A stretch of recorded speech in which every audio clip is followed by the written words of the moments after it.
Hello and welcome to News Central Television. I am Dakbo Adigboye. The top stories at the moment. Now, 40 killed, houses burnt as bandits attack Plateau community in Nigeria. Court nullifies amendment of local government law by pro-Wike lawmakers in Nigeria's River State. 10 killed in Egypt as minibus plunges off ferry into Nile. Details in a moment.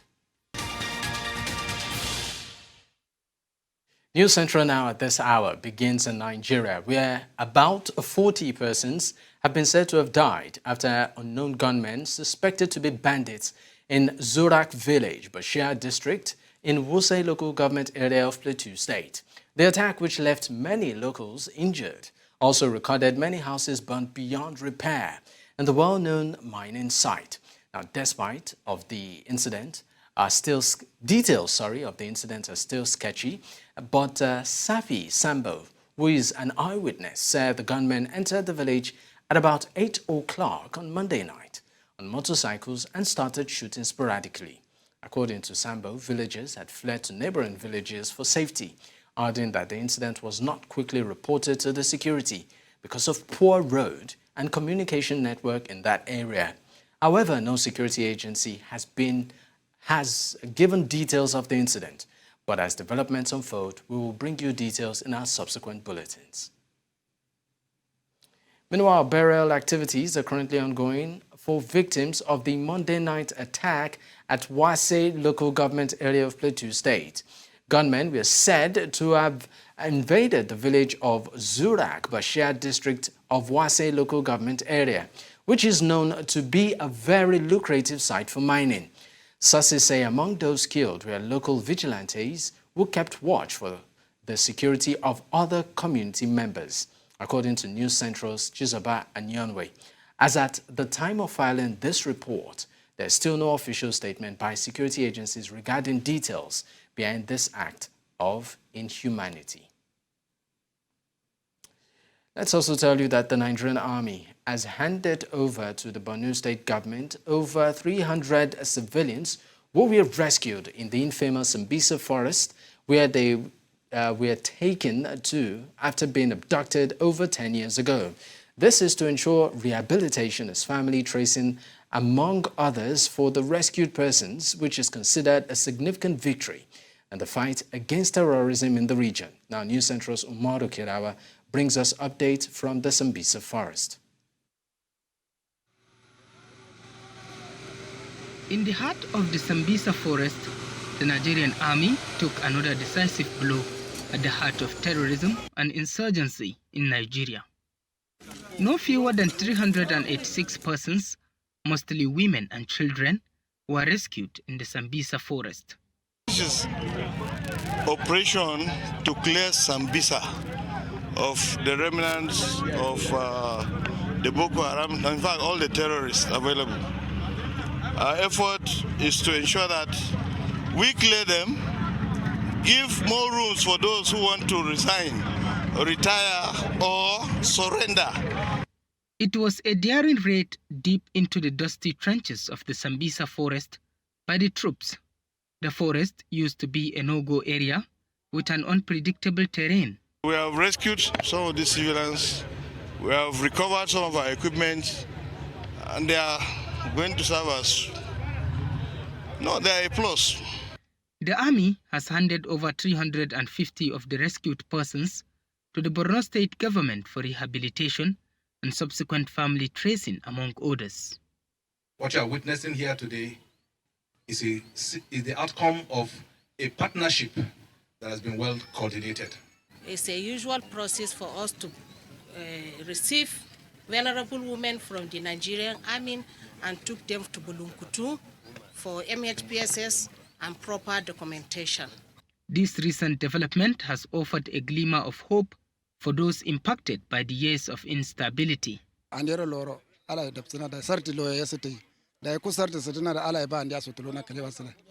Clearing the remnants of the marauding terrorists is what the military is battling with to restoring peace and security in the region. The Borno State government has maintained that the mystery around the Sambisa forest, which made it a haven for insurgents, needs to be brought to an end. The need for government to establish military base in Sambisa, in the shores of the Lake Chad and in Mandara Hills.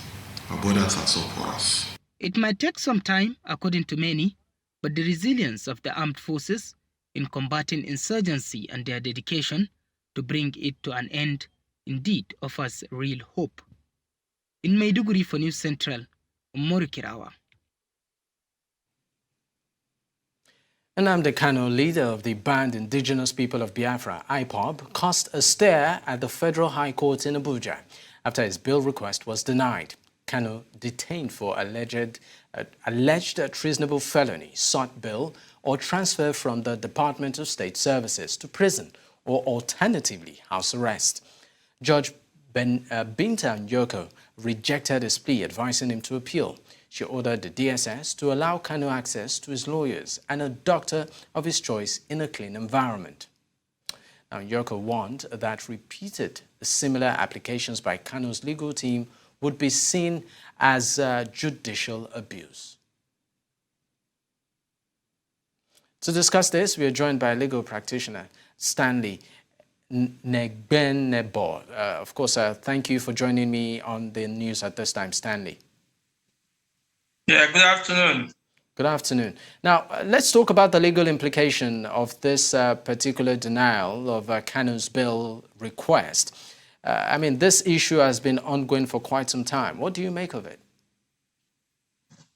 Well, Justice Binta Nyako's decision yesterday declining the bail application filed by lawyers to Mazi Nnamdi Kanu was predicated on reasons that are in tandem with the law.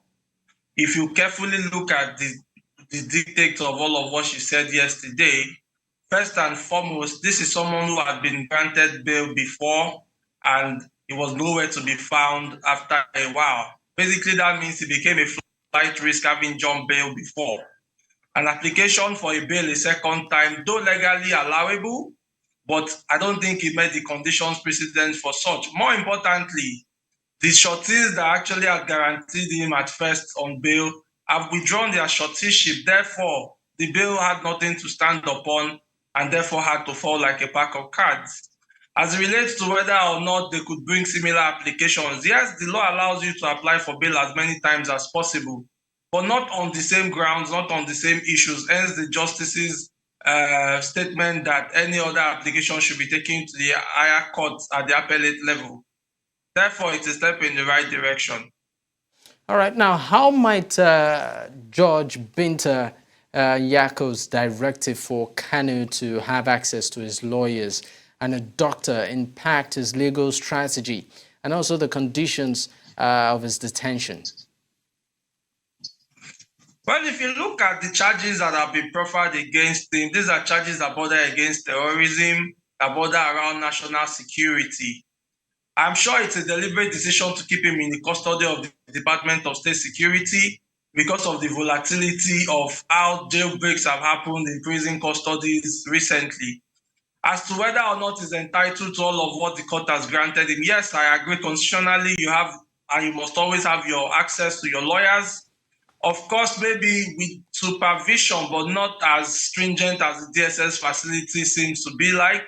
Of course, he also has the right to access to medical facilities of his choice, because basically these are fundamental rights that are guaranteed. The only reason why I think they will be holding him back at the moment is basically to just ensure that he's available to stand trial. And that is just the essence of what it is. There are tendencies for our security agencies to go overboard, hence the need for the judge to actually make those definitive pronouncements so that there are no gaps for them to exploit. All right. Now, what are the potential consequences for Kanu's legal team if they continue to file similar bail applications despite the judge's warning? Well, in law, there's what we call abuse of court process. Abuse of court processes emerges when you file applications before a court, either to irritate or an issue that has been decided already before. The appellate system is set up in Nigerian jurisprudence to ensure that if you do not agree to a decision by a lower court, you go to the higher court. And I think that they have an opportunity to escalate it to the appellate court and then eventually to the Supreme Court. Incidentally, the first bail application that they got eventually was gotten from the Supreme Court level, so they should exploit all the appellate processes effectively. So coming before the High Court again may irritate the judge, and it may come with severe consequences, which are consequences of abuse of court processes. All right, before I let you go, how does the rejection of Kanu's bill request reflect on Nigerian judicial system, particularly handling of high-profile cases like this? Well, to be honest, legally speaking, I do not see any impact. But if I were to weigh in on the political considerations of the current trial of Nnamdi Kanu, I think that it is actually important that a political solution be found to resolve this issue, and effectively so. If the unity of Nigeria is what is paramount to the government, I think everybody should be brought on the table, hear their grievances as long as they ventilate their grievances legally. And of course, at the end of the day, reconciliation should always be pursued, because the cost of maintaining peace is actually always cheaper than you having to de-escalate violence when it comes. All right, Barrister Negbanebo, thank you so much for your time on the news.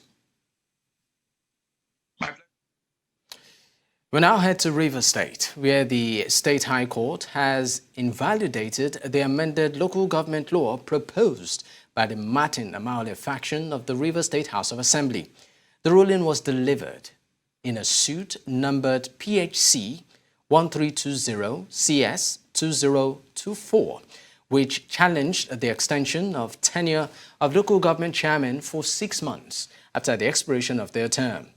Justice D.G. Keo presided over the case, declared the amendment invalid, citing its inconsistency with the 1999 Constitution and Section 1, Subsection 9 of the Rivers State Local Government Law, Number 5 of 2018. The court emphasized that the applicable law governing the tenure of the local government chairmen and councillors in the Rivers State Local Government Law of Number 5 of 2018, which stipulates a 3-year tenure.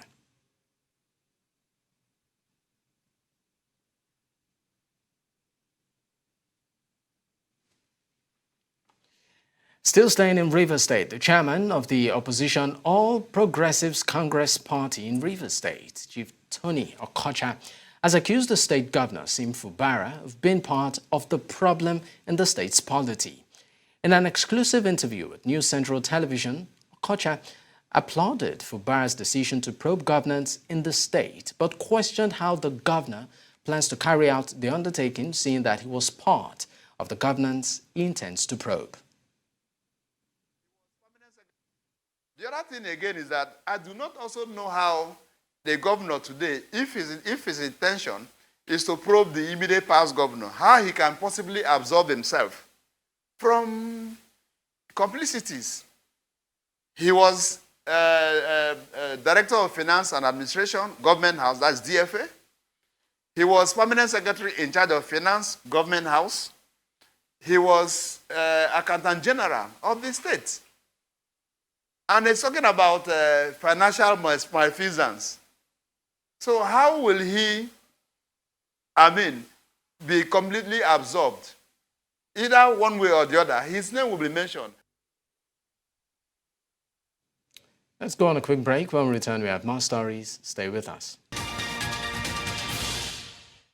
The Nigeria Data Protection Commission says that it has taken a significant step towards enhancing data protection in Nigeria by domesticating the training process for professionals in the field.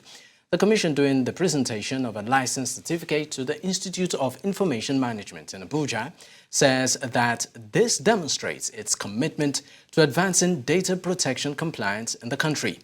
News Central's Joshua Imarai has details. Data Protection says that it is currently harnessing the country's vast human resources to develop a globally competitive human capital data privacy and protection ecosystem.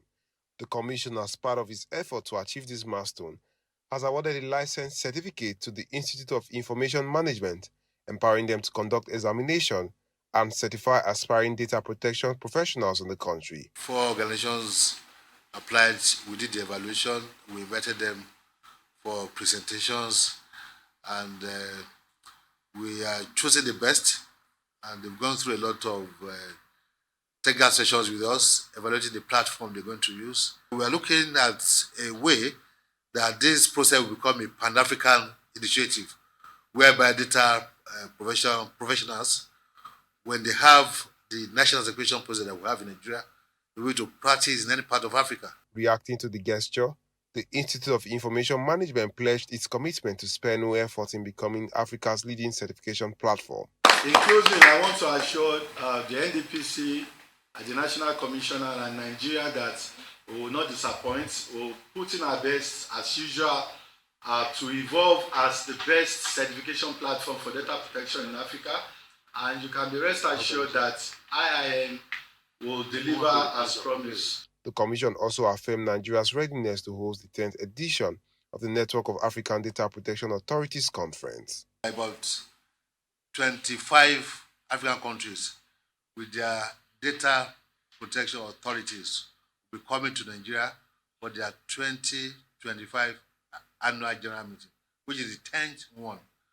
And what that portends that you have a lot of people coming from different African countries, you have multinationals, you have development partners, all coming to Nigeria for that important meeting that will run for 3 days. This speaks to the fact that Nigeria is ready for digital business. So definitely it will attract foreign direct investment. The Nigerian Data Protection Commission says it has developed a training manual unique to Nigerians. It adds that the domestication of the certification process for data protection professionals will reduce capital flight and create jobs for data professionals and support citizens seeking data certification.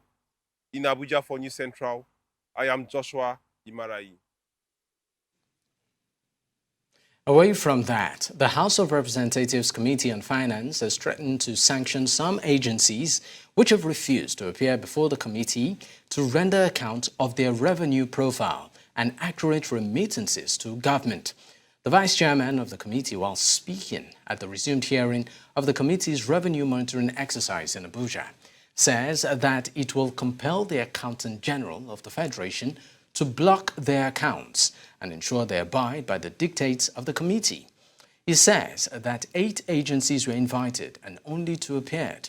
Another 2 sought the permission of the House to appear at another date, while 4 refused to communicate with the committee or make an appearance. We expect to have these agencies, we're going to give them letters by tomorrow to appear. Lagos International Trade Fair Complex, National Broadcasting Commission, National Examination Council, and National Inland Waterways Authority. I'm going to repeat.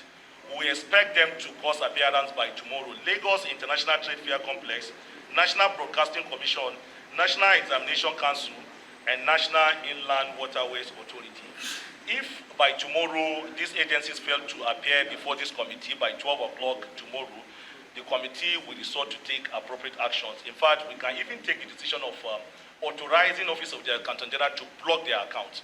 We're doing 50% now, we can block their accounts 100% because we will not take it lightly with any agency. Retired police officers of Nigeria under the contributory pension scheme on Tuesday stormed the National Assembly in Abuja in protest over several months of unpaid pensions. This is not the first time police retirees have protested. The retirees representing various state chapters lamented the severe hardship faced due to the failure of the National Pension Commission to pay their entitlements.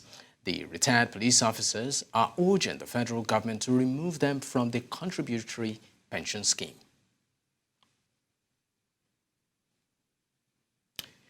In a bid to address systemic challenges in education, the Borno State government has launched the second phase training program for 781 teachers from 19 local government education authority.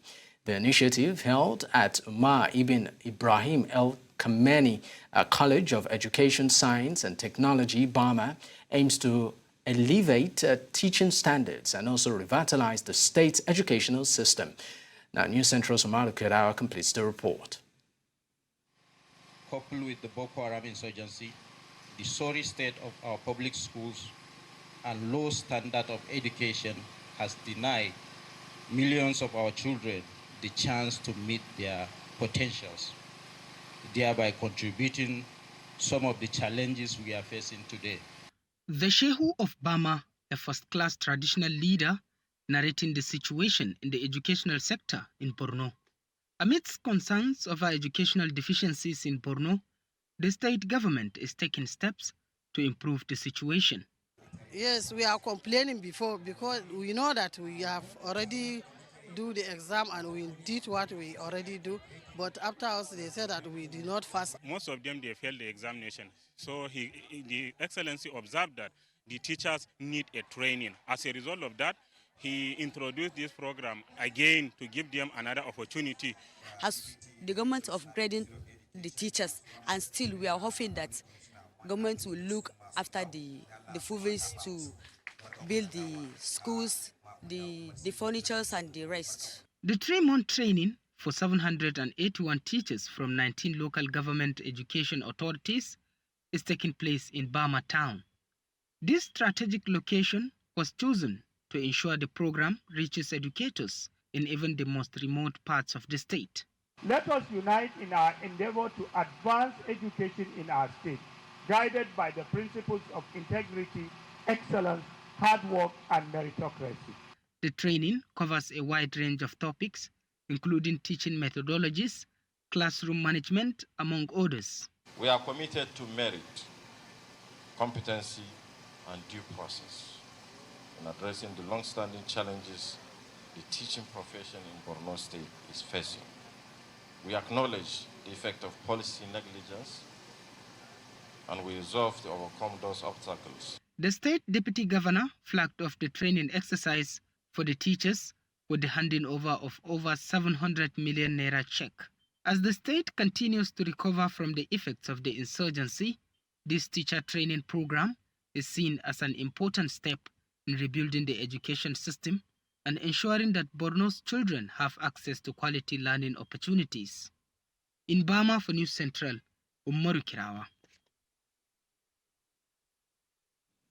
Coming up on the news, 10 killed in Egypt as minibus plunges off ferry into Nile. We have details of this and more after the break.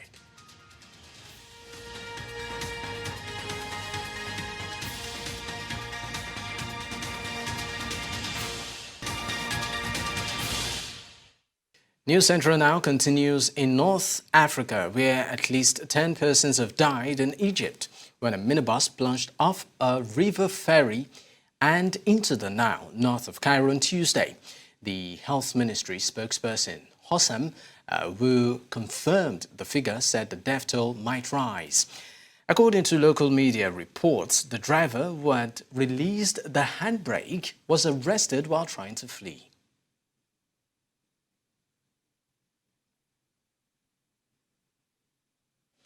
The news continues in Southern Africa, where the Corruption Watch says it welcomes the judgment handed down by the Constitutional Court on Monday regarding the Independent Electoral Commission's appeal against the Electoral Court order on the eligibility of former President Jacob Zuma's candidacy in the upcoming polls. The organization says this represents a win for civil society and demonstrates the strength and independence of the South African judiciary, which is an important protector of the Constitution. The court ruled that Zuma was not eligible or qualified to stand for election to the National Assembly. Earlier, an attorney at the Corruption Watch spoke to us on this development.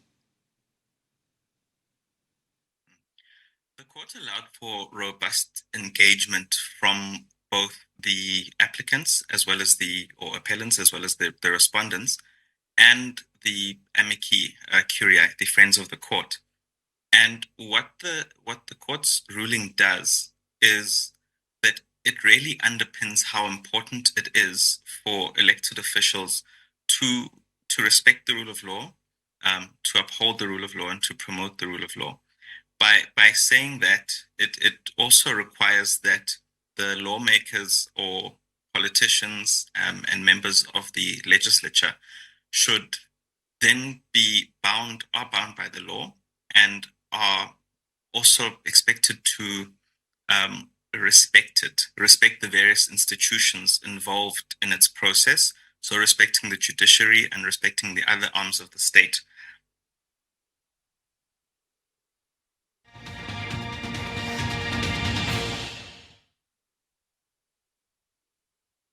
U.S. President Joe Biden has said what is happening in Gaza is not genocide, following an arrest warrant request by the International Criminal Court prosecutor for Israeli Prime Minister Benjamin Netanyahu.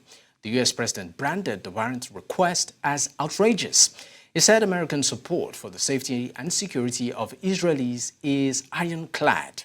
The ICC prosecutor, Karim Khan, has applied for arrest warrants to be issued to Israel's Prime Minister and Hamas leader Yahya Sinwar over alleged war crimes. He is also seeking arrest warrants for Israeli Defense Minister Yoav Gallant and other top Hamas leaders. Now, for more on this, I'm joined by our international correspondent, Afia Hagen. Afia, thank you for joining me. Now, what has been the reaction from the leaders of Hamas and Israel to the possibility of being charged with war crimes? Well, as you saw there, the Israeli Prime Minister Benjamin Netanyahu is furious that he has been equated in some way to the leaders of Hamas and therefore has been accused of war crimes. He said that it was a moral outrage of historic proportions, and he said Israel was waging a just war against Hamas, a genocidal terrorist organization that perpetrated the worst attack on the Jewish people since the Holocaust. He also talked about Karim Khan, that's the chief prosecutor of the ICC, the International Criminal Court, and he accused Mr. Khan of being one of the greatest anti-Semites in modern times. He likened Kamir Khan KC to judges in Nazi Germany who denied Jews basic rights. Now, reacting to the news, the Israeli Defense Minister Yoav Gallant described the arrest warrants against him as disgraceful. Now, Hamas have also complained that they are being equated to the Israeli Prime Minister and the Israeli Defense Minister, and they have said that the ICC have no ruling and that they will also be ignoring these requests for the arrest warrants. Now, what do these warrants mean for Israel and also for Hamas right now? Well, for a long time, human rights campaigners have been complaining about the way that Israel has treated people that live in the Gaza Strip and Palestine for years. And they have also been complaining about the way that Hamas have treated people, especially over the October 7th attack. So lots of people feel the world over that this is justified. Now, it now comes down to whether these claims are taken seriously and what that means for both those leaders.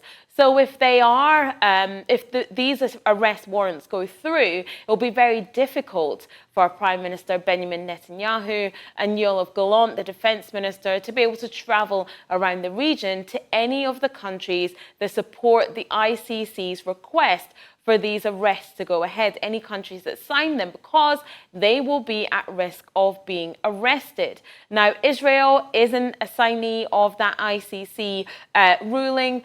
The United States aren't either, but it will also make it difficult for Hamas leaders who are also named, for them to be able to travel to places like, to places all over the world, but not Qatar. Qatar aren't a signee either, and we know that Hamas leaders do spend some time there.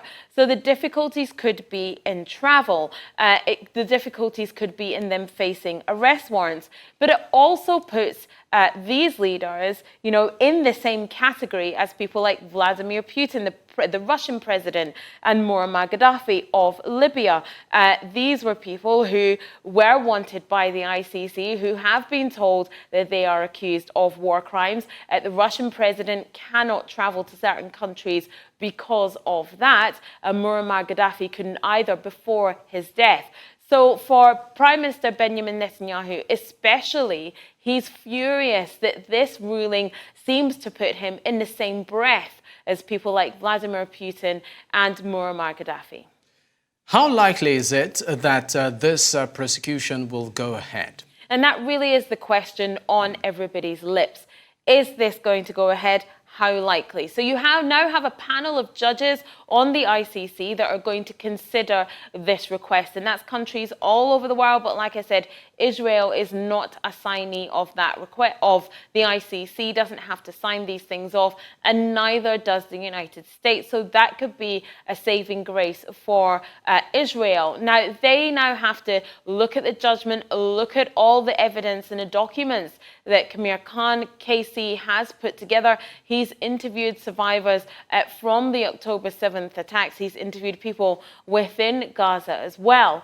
At the moment, we do not know how likely it is that these arrest warrants could be issued. That is up to those countries in the ICC to put together and look at the evidence and decide what they want to do. And so I guess it remains to be seen what happens in the coming weeks and months. All right. Thank you so much for your time on the news, Afia. Let's also tell you that thousands of Iranians walked soberly through the streets on Tuesday for the funeral procession of President Ibrahim Raisi and 7 members of his entourage who were killed in a helicopter crash. Waving Iranian flags and portraits of the late president, the mourners set off from the central square in the northwestern city of Tabriz, where Raisi was headed when his helicopter crashed on Sunday. Meanwhile, Iranians in Tehran have expressed their sorrow over the passing of the president, who died in a helicopter crash in the western mountainous region of the country.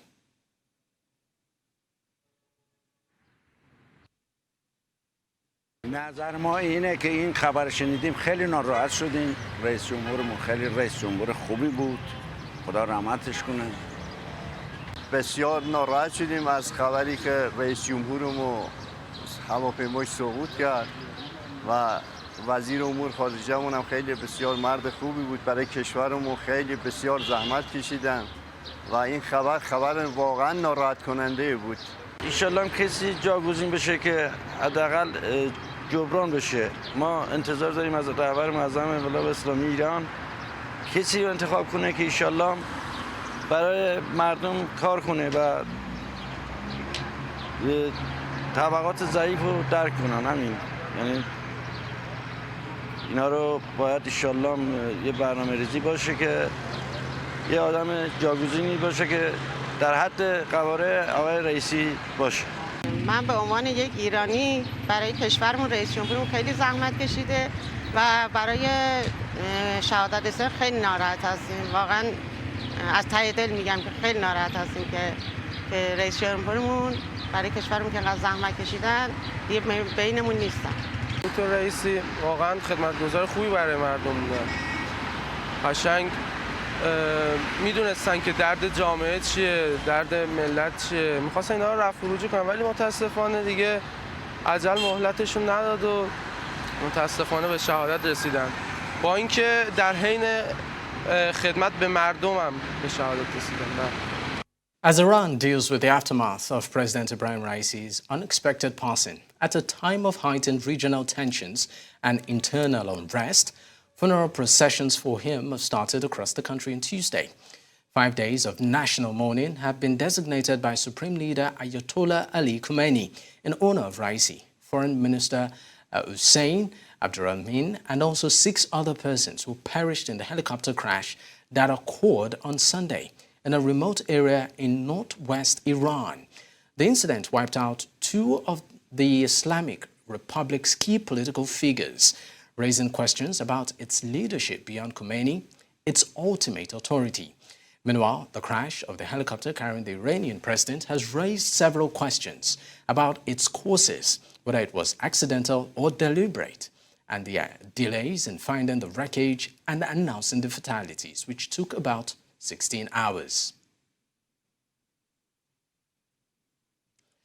Now, to discuss this, we are joined by Professor Farid Isaac, Department of Religious Studies, University of Johannesburg.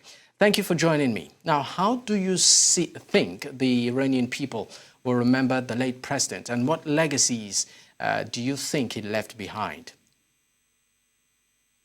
Well, thank you very much for having me.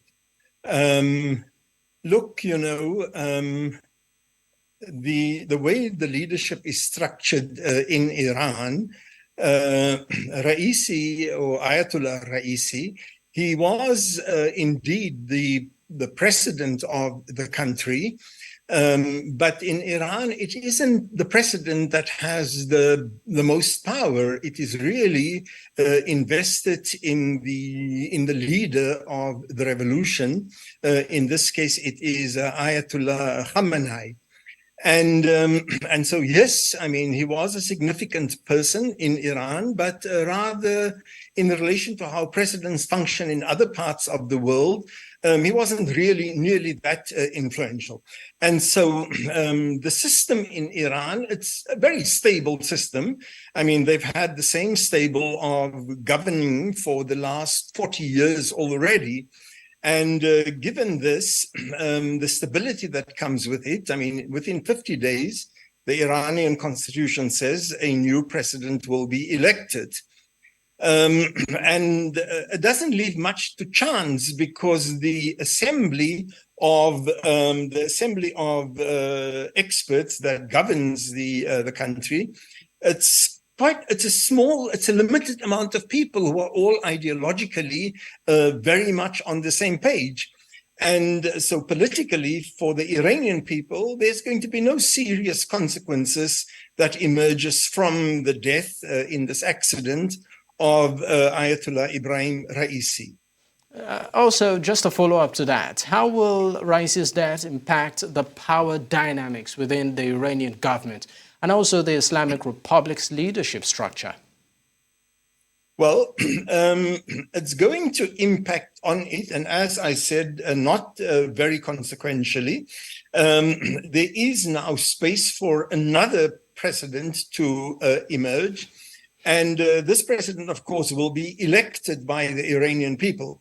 So here is a chance, if the Iranian, on the one hand, the Iranian population, if they want to indicate a shift from the relatively hard-line position that Raisi had, this is their time to do so.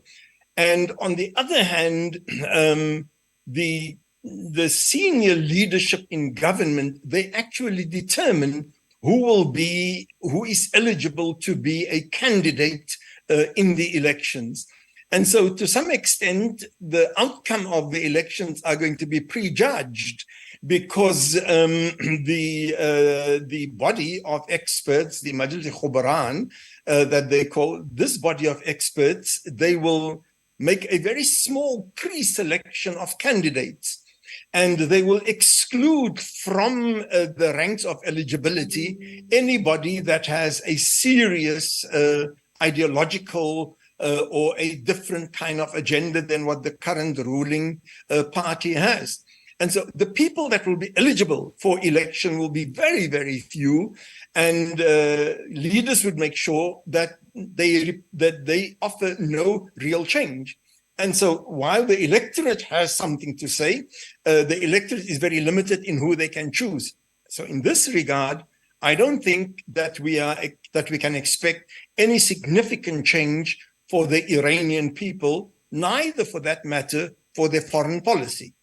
Okay, just also a follow-up to that. Do you think the passing of the late president would impact the regional tension, particularly when it comes to the Middle East? I'm talking about neighbors like Syria, Yemen, even the ongoing crisis, the war, in Gaza between Israel and Hamas. Do you see that, impacting it in any way?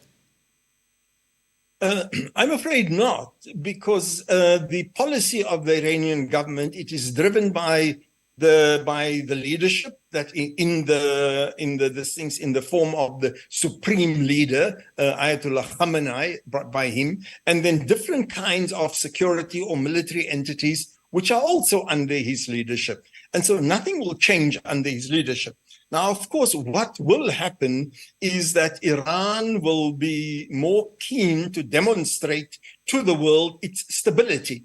And in its keenness to demonstrate its stability, it may in fact become slightly more hard-lined more of a hardliner in the next 2-3 months. And this will have some consequences for the ongoing war on Gaza. But I think, if anything, the Houthis in Yemen, the Syrians, for example, and above all Hezbollah in the south of Lebanon, that they will go out of their way to establish that they are still in control and that nothing will change because of the accident that Raisi and the foreign minister and a couple of other officials, that accident that led to their tragic death. All right, thank you so much for your time, Professor Farid. Let's also tell you that Mele Kyari, the Group Chief Executive Officer of the Nigerian National Petroleum Company Limited, NNPCL, stated that Nigeria's daily oil production is nearing 1.7 million barrels. Kyari emphasized the importance of ongoing gas infrastructure projects that aim to transport 8 billion stockpiles per day within the next 4 years. During an appearance on the Business Edge show, Kelvin Emmanuel, economist and CEO of Dairy Hill, discussed his perspective on whether Nigeria will achieve or surpass a 2 million barrel output. Africa CEO Forum in Kigali talk about why in the last 12 years we've not had any deep water or offshore investments in the oil and gas sector in Nigeria. You listen to him. I mean, the issues are very clear. There is no clarity on policy. The PIA is not being implemented. Companies don't know where they stand. Onshore, you have a lot of security issues, even if the federal government has 3 external contractors, security contractors that are supposed to guide pipes from flow station to terminal. There's still crude oil theft in hundreds, thousands of barrels of crude work, and security contract worth hundreds of billions of naira is not producing the required results that we're supposed to see. So for me, I don't want to comment on security matters, but because I'm not an expert in that area. But the fact that we've not been able to solve how to integrate installing pressure and temperature sensor meters on pipes, on crude oil pipes, and link that to the security agencies in terms of intelligence agencies and the enforcement agencies and their response, and solve the issue. The recently enacted National Health Insurance Bill in South Africa aims to bring about a substantial transformation of the country's healthcare system. Under this plan, free healthcare will be provided to all citizens at the point of care. However, there are ongoing and significant debates surrounding the NHI. Now, supporters view it as a means to fulfill the constitutional right to healthcare and also address existing inequalities within the system. On the other hand, opponents perceive it as a political tactic and express concerns about affordability, potential decline in quality, and the impact on the private sector. During an interview on the Business Edge show, Cleve Ramatobela Smith, a senior executive partner at HeCare Capital and Partners, offered insight into how the government plans to secure the necessary financing for this initiative. You know, the interesting thing is the last 6 months, the government has been putting a number of the regulations into place. There's something called the two-pot system that's going to change the retirement sector for a while. There's this national health bill that was signed by the president into law.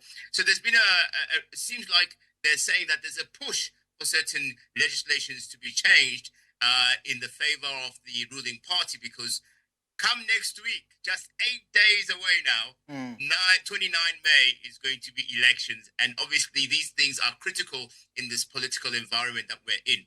Secondly, where is the money going to come from? So if you look at the bill itself, it seems to suggest that there must be a share pool of funding that comes from both private and public sector. That is why the private sector is concerned.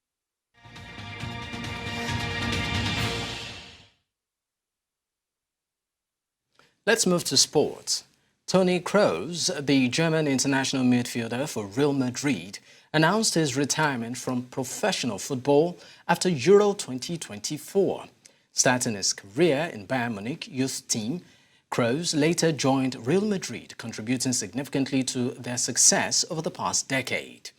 With 4 La Liga titles and 4 Champions League victories, he played a pivotal role in Germany's 2014 World Cup triumph. Despite his achievement, Kroos will step away from sport after Euro 2024, where he has earned a recall to the national team under manager Julian Nagelsmann.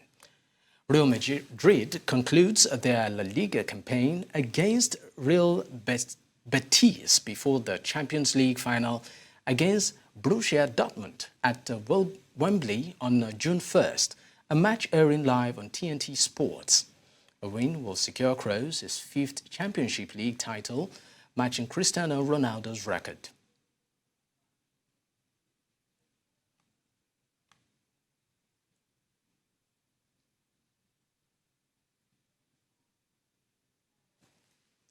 And that's all on the news at this time. But before we go, another look at some of our top stories.